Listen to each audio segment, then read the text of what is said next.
Welcome back to the Strength and Speed Podcast. I'm your host, Conquer the Gauntlet Pro Evan Preparis, and joining me, I have two very special guests. It is a good chunk of the Conquer the Gauntlet Pro team. So, one, I have my co-host, Brenna Calvert. Hello, everybody. Glad to be back for this one.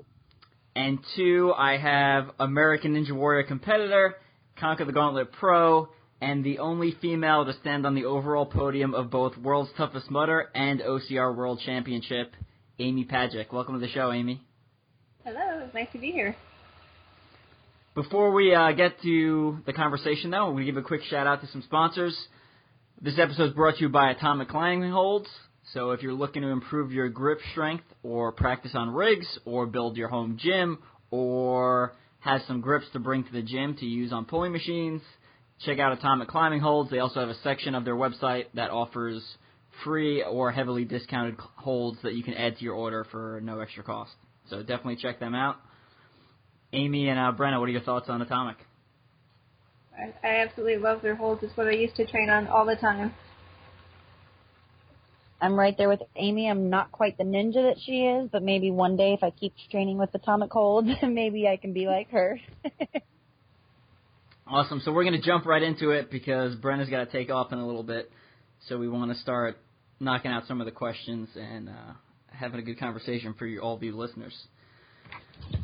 So I guess, Amy, let's start with some Ninja Warrior stuff because that's always a hot topic. And then we'll talk about, after Ninja Warrior, we'll talk about Indian Mud Run, one of the other recent races you did, and Black Swamp Dash, which we've also had the Anthonys, the owners of the race, on the podcast previously. So if you want to know more about Black Swamp Dash, I would definitely head back and listen to that old episode to hear about them. But Amy's going to give us her rundown. So, Amy, let's start off with Ninja Warrior. So how many seasons have you actually been on the show?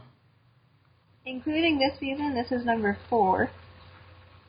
So the first time I was in St. Louis in 2014, and then Kansas City the following year, then Philadelphia, and now my hometown in Cleveland. Cool. So how do you, speaking of all those different cities, is that something you choose which city to go to, or do they, like, once you get selected for the process, they put you at a city? Yeah, they call you and they say, hey, do you want to come to this city in 2 weeks? And you say yes. Lots of lead time there. That's awesome.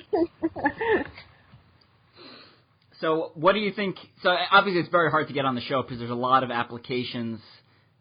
Thousands of people are applying, and you kind of need like a hook, or you need something unique about you to get on the show. So what do you think it is about you that initially got you on the show, and then what is it that they keep bringing you back versus some other people who only get one shot? Initially, I started when there weren't that many strong female competitors. So the fact that I was a girl who could do obstacles really well and be competitive and also have a personality, I think is what got me in. And then the first year I did pretty well, made it to the work wall, and I think they like me, so they keep taking me back. But a lot of people ask me advice on making their submission videos and applications, and everybody submitting their application, at that point you have some obstacles still, so everybody's going to have some obstacles in their video, but you need to show them that you're someone with personality that people would want to watch on TV. I think that's great advice. I know I've seen some of your previous application videos where, for those people who don't know, you're also a veterinarian. Is that correct? Right? Yes. Yeah. So you're dressed up in like a ninja outfit, like essentially climbing around your veterinarian office and taking care of animals, dressed like a ninja, and just generally acting kind of goofy. Yep. That's me in general. All right, so yeah, you're definitely genuine to your videos, and I know from seeing you and running with you and meeting you in person that you are definitely a goober and just never too serious, and I love that about you. So I'm sure the show definitely picked up on that vibe. And then other than that, you kind of known you have a signature item, and that's your crazy hats, right? Yes. So how'd that start, or what happened with that? Well, the first year, when I've always worn those stupid hats, well, they're spiffy hats, that's the official term for them. But the first year in St. Louis, it was like 30 degrees. So, of course, I was wearing my hat, and they made a big deal out of it. So, of course, I have to wear one every time now. But I've gotten more, I guess, flamboyant with them. They all have mohawks now. Do you wear them on the course, too? I mean, I think I've seen a couple of your runs, and I remember I know you definitely start with them, but do you keep them on for the run? 2 of them have fallen off. The other 2, I think they're about to fall off, so I pulled them off and threw them to the side. Did people keep them, or did you get them back? I get them back. It'd be like an awesome. No. Now, I know they film a lot of people for every one of those shows. Like, they film, probably 100 people, and they'll only air 30 or so actually on TV. So what do you think it is that makes that cut, or I don't know? It's got the personality, and, obviously if someone makes it to the finish, they're probably going to be on TV, but they're not just going to show, boring, same old over and over again. You have to have some personality or something exciting about your story to make people want to watch you on TV. So that's how they pick and choose, I'm sure. How many have you been featured on? Like, they showed your run on all 4, or how many? They did not show my run in Philly.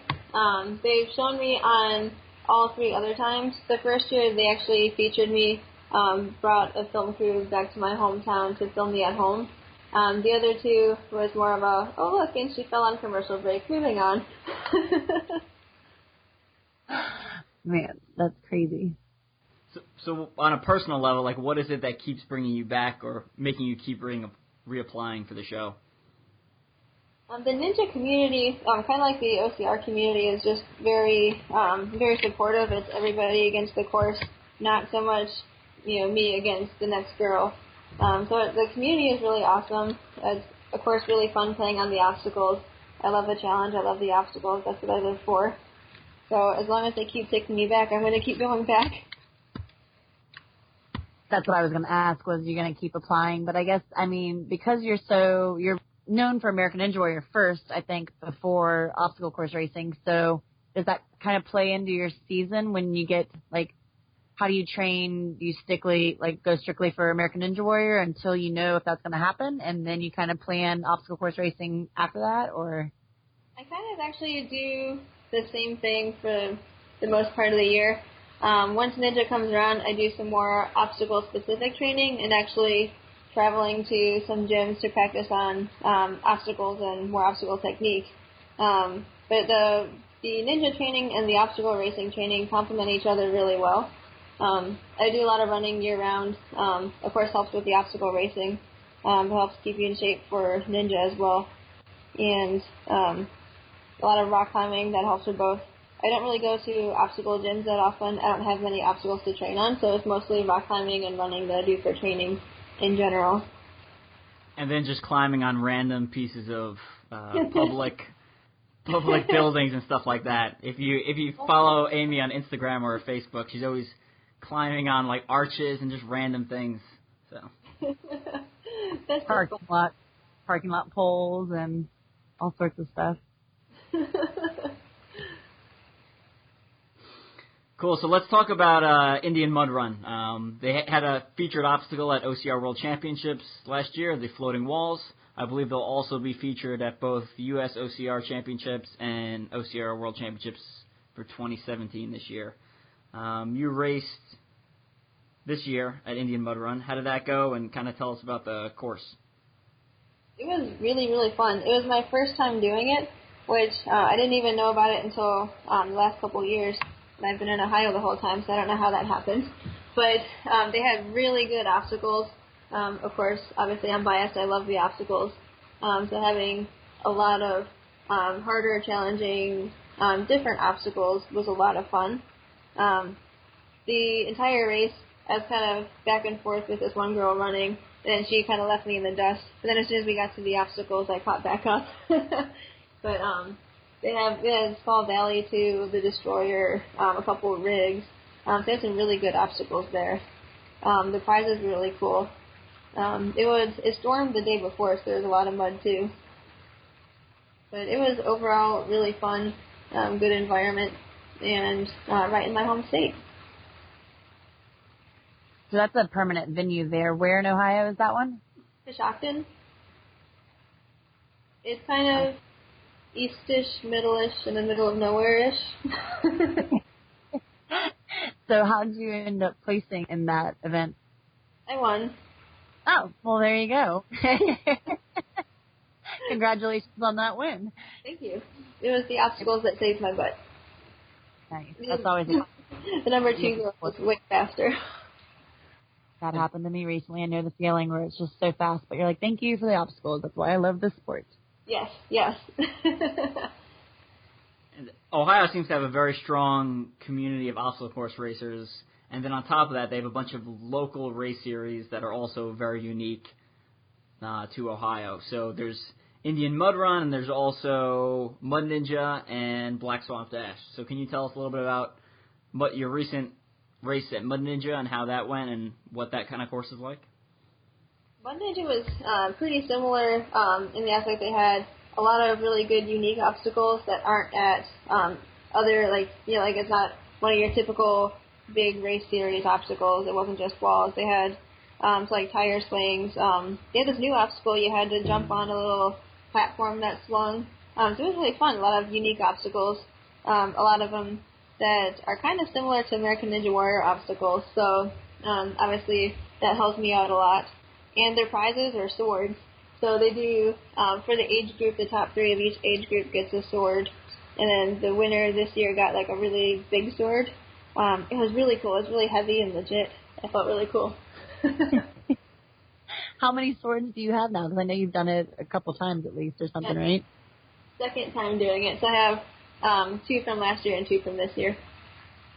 Man, I've been wanting to get to that one, and I just keep missing out on it for various reasons. But it's so much fun. You have to come one day. Which I miss. I missed all the stuff when I was in Ohio because I lived there for a little over a year. And I did Black Swamp Dash, but I missed Mud Ninja and Indian Mud Run somehow. And now that I've left and gone very far away, it's like really hard to get back to it. Oh. So do you recommend, what's the terrain? I guess Mud Ninja, is that hilly? Because I know I've done some various terrain in Ohio. Is that kind of like a hilly area where it is? It was very hilly and very rocky. So even the parts that were flatter in the woods, there was a lot of rocks, so you couldn't just let loose the stride. You had to watch where you're placing your feet. And briefly, you've got a little bit, you've got a running background to you, besides ninja and stuff. You did hurdles, correct? Yep. I started track and cross country in middle school, and then carried that on through. In undergrad, I competed in track for 2 years, but I kept getting tibial stress fractures, so I quit and started rock climbing and endurance running. And then from endurance running, I went to triathlons, and then from there I went to obstacle racing. Yeah, very well-rounded then. Yeah. And so I guess for the next, are you looking to do like Mud Ninja and Indian Mud Runner, things that you try to get to now that you've done them? You'll probably add those for next year and continue to do those? Oh, absolutely. Very cool. So what is it you think that keeps bringing? I know Ohio has a big community, and a lot of people like to go to Mud Ninja and Indian Mud Run. What do you think it is that draws people into those 2 events? The prizes definitely are unique, so I think that obviously has a pull to it. Everyone wants a sword. Everyone wants one of the tomahawk hatchets. But their obstacles are really unique. It's not something you can get at any other race. So it's really cool to play on. A good challenge, something you haven't done before. So what would you say their signature obstacles are? Say for Mud Ninja, they have their I don't know what you call it, the swings. They're like from cutout tires. Their new one, I can't remember what it's called. I'm a horrible person. and they're worked well. And then Indian Mud Run, of course, the floating boards, they had the destroyer there, the rigs. Then they had a lot more. They had a work wall there too. Awesome. Man, all that ninja play for you pays off then for sure. And then Black Swamp Dash. How did you do at that one? I won that one also. Okay, so we have 3 races, 3 wins. Got it. You're crushing. You're crushing it. Yeah. There's some second place girl in Ohio who's very upset that you live local. Yeah, I can attest to that because I remember, luckily at least Black Swamp Dash, we kept those first place wins with the CTG ladies. That's good. Yeah. But Yeah. I remember showing up to that one and not expecting anybody, and Miss Amy Pajcic messages me, and she's like, I'll see you in the morning. I was like, what? No. Sorry. But it's okay because that's a great race, so I'm glad you got into it because, like Evan said, we had Sandy and Troy on episodes earlier on in our podcast, and they're great people, so I know that that's half the draw to going to it. But, I mean, what are your thoughts? Like, what do you take away from Black Swamp Dash? That one's just a really fun course. They have a lot of obstacles into the distance, and there's a good spread between the obstacles. A lot of other races, I feel like you run a lot, do a couple obstacles, run a lot more, and do another bundle of obstacles. Where I feel like at Black Swamp, they do a really good job spreading them out. They had some new obstacles this year, more unique. There was some cool, it was with the Little Foot Challenge, and it was like a bar, like, I don't know how to describe it. It was a board that was like slanting out, and you had to transfer from board to board. So if you know what the floating boards are in Ninja, just pretend they're stationary, and it's kind of like that. But that was a new cool one. But they keep changing things up, so it's always entertaining and exciting. And, of course, you get really muddy in the swamp. That's always fun. They have a really good community there on the fairground, and they're super people, so it's always fun to go to. And I follow them on social media, and they're always, I mean, out there after their actual jobs. They're constantly building and working, so that's exciting. They have a couple other events that they do throughout the year. Have you done anything else other than the Black Swamp Dash, like the main one? Yes. Last year I did all 3, and I'm planning to this year as well. So they did, the Black Swamp, and then the Moonlit Mud Run. It's cool, so it's a fun run. They have, like, glow sticks, and the course is lit up. And then in October they have the Night of the Dead Run, which is similar. It's at night, but they have some, like, skeletons and, like, Halloween decorations, so it's got, like, almost like haunted house, haunted course type run, but you still do the obstacles. It's really fun. It's just different. And then the medal, each race, you can put it together, the medals, and it makes a foot. Since that's their signature thing, I guess. Very cool. Well, okay, I know there's probably not much more, but Evan and you are going to talk a little bit longer. I'm so sorry, everybody, but I have to go to this thing called a job so I can pay my bills. But I didn't want to miss out on any of this conversation because, Amy, I miss you, and I don't get to see much of you anymore. So congrats on what you've done, and I look forward to what you have coming up this season and hopefully seeing you at championships. But Evan and Amy, thanks for dealing with me and letting me sit in for a few minutes on this. And you all carry on with a great episode, and everybody enjoyed listening. And I will be back hopefully for another soon episode, guys, all right? Thank you. Bye, Brenna. Thanks. Bye, y'all. Adios. Brenna just took off for her job, so now it's just me and Amy. So I want to get into some more of your background and some of your training history. Now, I know you don't like when I point this out too often, but I know of 3 people in the world who've been on the podium, the overall podium for both World's Toughest Mudder and OCR World Championships, and that's Ryan Atkins, Jonathan Albin, who was on the team podium, and then Amy Pajcic. So, like, on legendary status, you are up there. And I know you don't feel that way sometimes, but you're definitely up there. That is a huge deal. So I guess let's take us through the beginning. So how did you end up at World's Toughest Mudder, and how did you do so well? That's kind of a funny story. Prior to that, I had done one Tough Mudder with a group from my undergrad. This is a fun race. And then that was when I was getting off of doing ultras and doing some triathlons. So I was training for my Ironman triathlon, and then one of my classmates was like, hey, I know this girl at the rock gym who's also crazy and training for a race. You guys should train together. That was Michelle Warnke. So then we started training together. She was training for World's Toughest Mudder, and I was like, 24-hour obstacle course race, sign me up. So I signed up for the World's Toughest Mudder, and we trained together. We got wetsuits, and just like jumped in the lake and ran around and tried to work on like endurance stuff. So I was helping her with more of the endurance training, and she helped me with some of the obstacle training. And then at that point, she had her set up her obstacles at the local climbing gym. So I went to her events, did some obstacles, and kind of got better at obstacles, and I got hooked with that, of course. But then from there we went to World's Toughest Mudder, and I was fresh off the Ironman triathlon training, so my endurance was really, really high. And then with the obstacle training, obviously it worked out pretty well. And the last lap, I was neck and neck with Maggie Thorne for a while.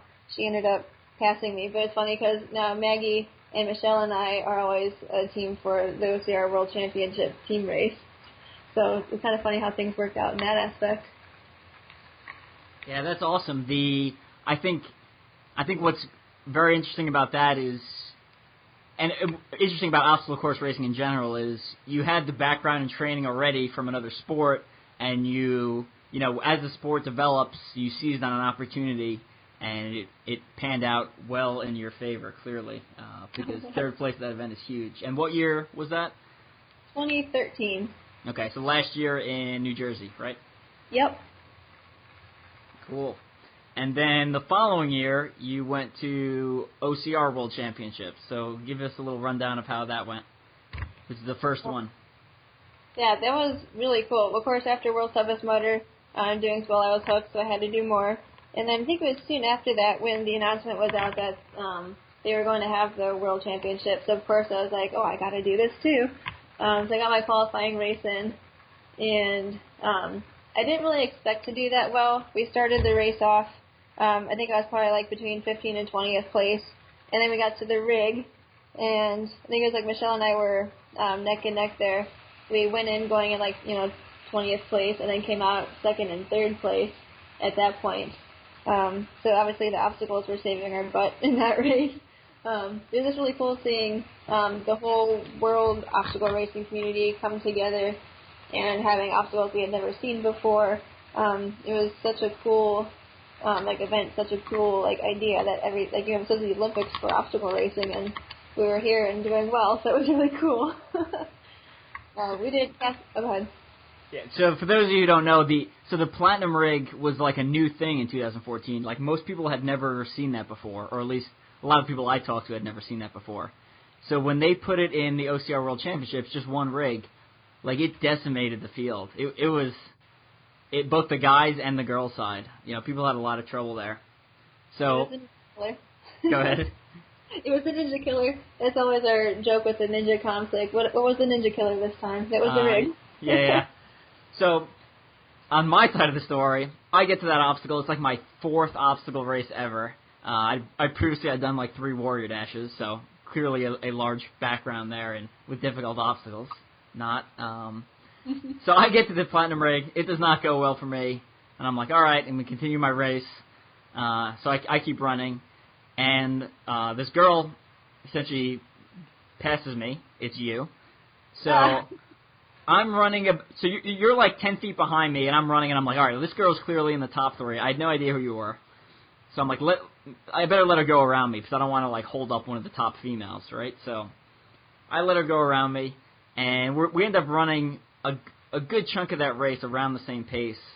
And again, you're in the top 3, and as you go by every volunteer, you're like, oh, thank you so much for coming out. Oh, it's so good to have you on the course helping. And I was like, in the back of my head, I'm like, please just run faster. You're on the podium. Just run. Stop thanking people. But I think that just kind of speaks to who you are as a person and how nice you are. So I just wanted to share that story with everyone. I kind of forgot about that. Yeah, I followed you for like most of the race. I think at some point we ended up splitting ways, but yeah. So super impressive.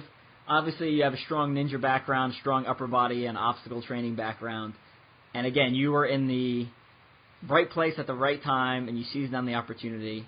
And I think, especially in the early, at least for the next couple of years, that's what obstacle course racing is all about. Is you want to stay ahead of the curve and be in the right place at the right time to take advantage of those opportunities. I mean, we saw it a couple of weeks ago with Tough Mudder X. Like, no one had been training for Tough Mudder X previously, but the athletes who were doing obstacle course racing and doing CrossFit as their strength training went there and did really well, including some of my good friends. So what do you have coming up in the future? What races do you have coming up in 2017? What's your big focus? Any big plans beyond that? I have definitely a couple of just fun runs planned. The Black Swamp, the Moonlit Mud Run, and the Night of the Dead Run. Planning on doing OCR Worlds this year. We're in the process of trying to buy a house, so the budget's a little tight right now. So I was hoping to do Conquer the Gauntlet next weekend, but I can't get the flight down right now. So I know David's probably mad at me. I promised him I'd come to Tulsa. There's one in New York we might drive to in September, Bone Frog. Otherwise, no real plans until hopefully OCR Worlds. As for next year, definitely Ninja if they'll take me back. I'm getting the Ultra Bug again, so I'd like to do the Burning River 100 next year. Oh, wow. I know. I thought it was a bucket list once and done, but now I want to do it again. And, of course, I want to do all the Ohio races I've been doing. And hopefully, if we're financially better next year, travel to some other races so I can get my Conquer the Gauntlet in. But nothing set in stone at this point. Gotcha. What about Toughest Mudder? Any interest in doing any of those 8-hour overnight ones? I would like to. I just haven't got around to it yet, and my endurance training has not been on par recently. So when you're in full, let's say full-on obstacle course race mode versus full-on ninja mode, like take me through an average week for each of those. You know, what's your training days look like? What's your rest days? How much cardio versus how much strength training are you doing, etc.? I feel like for the ninja and obstacle racing, it's really pretty similar, just a little bit less running on, like, distance-wise when I'm focusing on ninja. But I try and run about 5 or 6 days a week, and then take a day or two off of running. I climb 1 to 2 days a week, lift about 3 days a week, and just play on everything in the meanwhile. I do a lot of grip strength training with the climbing, and then, of course, with the atomic holds. I got a couple of different diameters of the nunchucks and the cannonballs. So those are really phenomenal for the grip strength training and endurance. One of my stupid, just fun goals, I'm trying to get one-arm pull-ups. I can do them assisted at this point, but not a real one yet. It's next on the to-do list. So on a personal note, what's your method for, like, how do you plan on improving on one-arm pull-ups? Doing them assisted, just doing more volume of them. And then you can do, like, one-arm holds where you just pull up, let go with one hand, hold, and then, like, still release down. Those are, I think, good ways to build up to it. That's what your climbers and ninjas I know have done. Gotcha. That's what I'm doing. Yeah. So I work on that, too, sometimes. I use the pull-up assist machine. Mm-hmm. I'm in the gym, and the idea is I every couple of weeks I lower the weight a little bit, and I try to keep the rep range really low. So like I'll do 5x5 for a couple of weeks, and then I'll do 3x3 for a couple of weeks, and then 2x2, and then try a single arm pull up. And my goal is, I mean, one, like everyone likes stupid human tricks, right? So being able to do a one arm pull up is cool. Yeah. But for the average person, they're like, well, I may never be able to do a one-arm pull-up, or, that's not really in my wheelhouse. I think that the good thing that it helps with is it gets you comfortable hanging from one arm, right? So, like, if you're on a rig and you miss, you go to grab the next hold and you miss, you can hang on an extra 2 seconds with one arm, versus if you never hang with one arm, that miss may cost you the obstacle, right? You fall. So Yeah. I found that my one arm hanging strength has increased as a result of that. And especially I miss a peg on Pegatron, and then I may not be able to do, a single arm pull up, but I can lift my shoulders high enough, it's like an extra inch or two where I can reach the hold again, versus before I may not have been able to do that. So, since you don't have a Ninja Gym local, for those who are training for Ninja Warrior, what is your recommendation for people to prep without actually going to a Ninja Gym? Rock climbing really helps. Just the grip strength and grip endurance is really, really important and really helpful. Also, balance is important. That is definitely my weak point. So I got a slack line, been working on that. As pull-ups, work on different grips. Anytime you can, just play on different obstacles. Even if you go to a kid's playground, try new things. Try climbing from underneath of it. Try just climbing, setting a bad example for little children on how to make obstacles out of everyday objects that are around. You're never going to be able to try every obstacle that's out there before you see it in real life. So just the flexibility and the confidence and knowledge of how to work yourself around a new obstacle you've never seen before is really helpful. So if you can just get experience on everything you can. Yeah, and like we talked about earlier, your Instagram and Facebook page, I think, highlight that perfectly, right? Like, you're climbing on things where it's like, I did not think anyone would climb on that, right? It's just, it's about expanding your mind and keeping your eyes open and looking, having that mindset versus the average person walks around and sees an arch and they're like, oh, it's an arch. Versus you're like, oh, I wonder if I can climb this upside down and hang off the top. And as long as there's no sign that says you can't, it's totally fine, right? Yeah, absolutely. So, you've been on Spartan Ultimate Team Challenge, right? Oh, yeah, I was on the first season of Spartan Ultimate Team Challenge. So how does, since you were on Spartan Ultimate Team Challenge Season 1, how did that experience kind of compare and contrast to Ninja Warrior? The experience, the behind-the-scenes experience was pretty similar. Just seeing how production works. They interview everybody. It was kind of the same process. It was different, seeing what was on TV versus what actually happened. They definitely play up and play down certain things, trying to make it look like the teams are closer together than they are. It was different. Just it's new obstacles that we haven't seen as a team before, so trying to work with each other to get over these quickly was a good challenge. So they obviously weren't ninja-style obstacles. They were more OCR-style obstacles, but obviously they were walls that were so tall you needed help to get over and things like that. Did you end up applying for Season 2 or no? I did apply for Season 2, and they didn't take us. Boo. No. Did you apply? Who did you apply with? A Ninja team or someone else? The same team as last time. It was my cousin and one of his friends, and then actually what friend we met from Cleveland, but we met him down in Georgia for the first Spartan Ultimate Team Challenge. So we've seen some ninjas cross over into OCR. Why do you think it is that some ninjas have crossed over and other ones have stayed completely in the ninja world? And do you think there'll be more ninjas crossing over in the future? I think a lot of the ninjas do have enjoy running or have a running background too. So then if you already run and you're really good at obstacles, it's a really smooth transition into obstacle racing. The ones that really hate running or don't enjoy it so much probably aren't going to come over as much. I think if obstacle racing trends towards having more technical skilled obstacles, we'll probably see a lot more ninjas cross over. But if it goes the other way where it's more obstacles that more your everyday person would be able to do, then probably less ninja crossover. And then have you done any of the straight ninja competitions? Like I know not Ninja Warrior, but I know some of the local gyms have ninja competitions that are set up inside. Yeah, have you ever done any of those? National Ninja League? Yeah, I started doing a few of those. I did one National Ninja League comp last year, and then a few the smaller ones at Michelle's gym. I'm hoping to do more Ninja League this year and next year. But and I did one in Minnesota too at my cousin's gym. Cool. And where's Michelle's gym's located at? In Columbus, Ohio.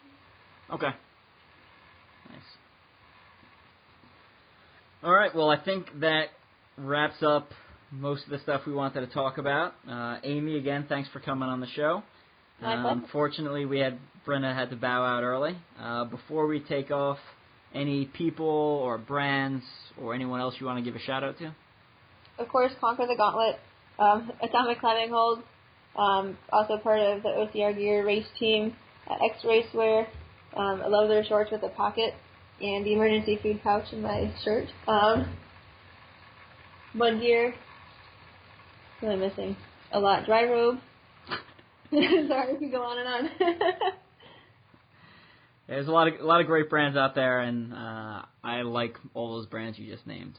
So, Dry Robe's awesome. Also, that jacket is like the most comfortable thing in the world. It is a lifesaver to see our world.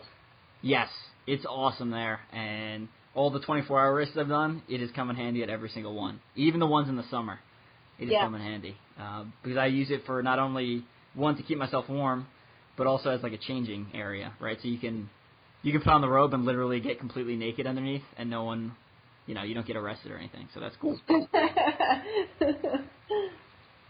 When I went to Australia, I did the Enduro 2.4 out there. I had such bad chafage from the wetsuit, like on my legs. So when I went to change, I took off all my clothes. I think I left the shirt on, but I was like completely naked, just wearing a dry robe. And I was like, well, the chafage is pretty bad. I'm just gonna roll like this. And I got back in my car and like drove to the hotel that way. I checked into the hotel just like that. And then I finally I got to my room and finally showered and took care of things. But yeah, it was pretty funny. Like you're walking around, it's like people have no idea I'm completely naked under this thing. And then I've also used it. I use it as basically a blanket when I'm back in my house. So if I'm laying on my couch and it's cold, I pull it over as a blanket. So when I travel, I use it as a sleeping bag. Yeah, it doubles as that. My wife, who has pitted for me numerous times, almost every time, uses that as a sleeping bag / jacket when she needs to. And when I did terrain relay and I did a Ragnar relay, I would, in between legs, I would essentially put on my dry robe and just fall over onto the ground and sleep, and then get up and you zip it off and you're ready to run again. So good stuff there. All right, well, I think that kind of wraps up the episode. If people want to follow you or find you on social media, where should they head to? On Facebook and Instagram. I'm sort of on Twitter, but mostly just through the other two. So just type my name in on the one and only, so I'm easy to find. And do you have an athlete page or a personal page or both, or what's the preferred method of contact there? Both. I do neglect my athlete page sometimes. But it does notify me if you message me, so I will see it. Gotcha. Cool. Well, again, Amy, thanks for coming on. If you have not picked up my book, Strength and Speed's Guide to Elite Obstacle Course Racing, and you're listening to this, please do so. It has a lot of good information in there. And I'm working on some other projects coming out in the future, one of which includes Amy, but I will keep that a secret for now. But stay tuned. Hopefully we will have that out in time for World's Toughest Mudder. I think that's it. I will see all of you next week. Thanks for listening to the Strength and Speed podcast. Thanks for having me. Adios.